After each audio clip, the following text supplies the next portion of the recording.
കിഴക്കൻ സമുദ്രത്തിൻ്റെ തീരത്തായി വിരിഞ്ഞു നിൽക്കുന്ന ചെറിയൊരു ദ്വീപ് അല്ല, ഒരു വലിയ രാഷ്ട്രം ജപ്പാൻ.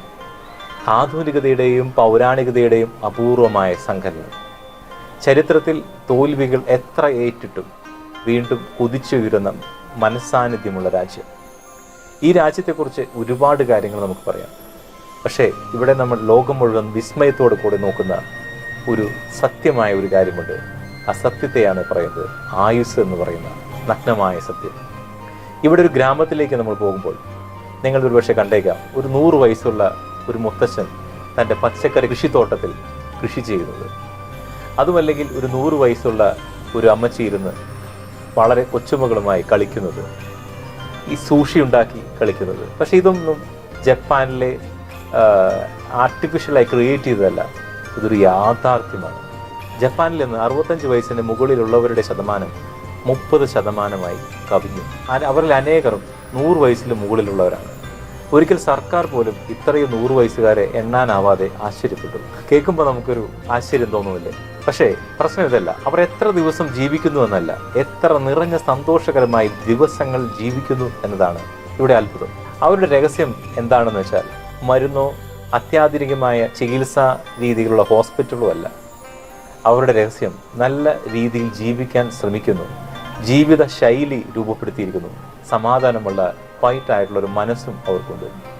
ജീവിതം ഒരു മത്സ്യബന്ധനം പോലെയാണ്.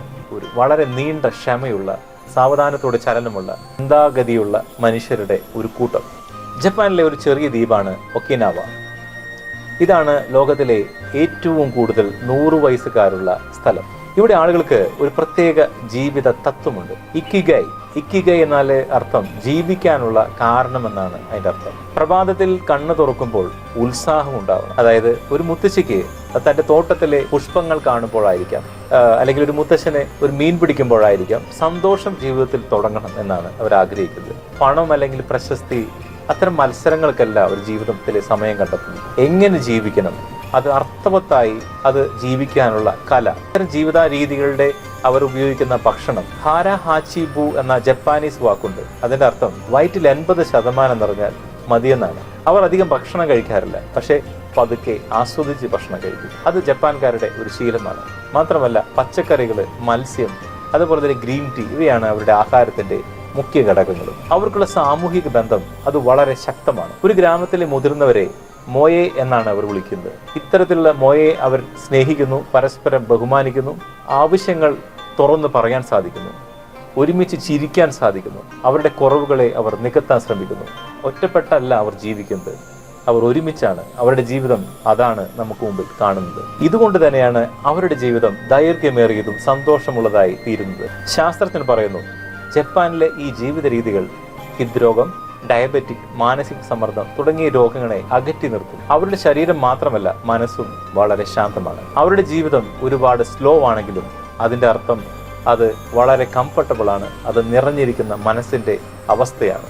ഒരു 104 വയസ്സുകാരൻ പറയുന്നുണ്ട്, ഞാൻ ഓരോ ദിവസവും പുതിയതെന്തെങ്കിലും ഒന്ന് പഠിക്കാൻ ശ്രമിക്കുന്നു. അന്ന് ഞാൻ ജീവിച്ചിരിക്കുന്നു എന്ന് എനിക്കറിയാം. മറ്റൊരു 100 വയസ്സുകാരൻ പറയുന്നു, ഞാൻ ചിരിക്കാൻ ശ്രമിക്കുന്നു.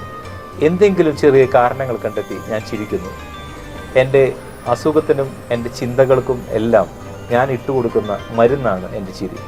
അവരുടെ ഈ ലളിതമായ വാക്കുകൾ തന്നെയാണ് അവരുടെ ആയുസ് ഇത്രയും കൂടാനുള്ള കാരണം.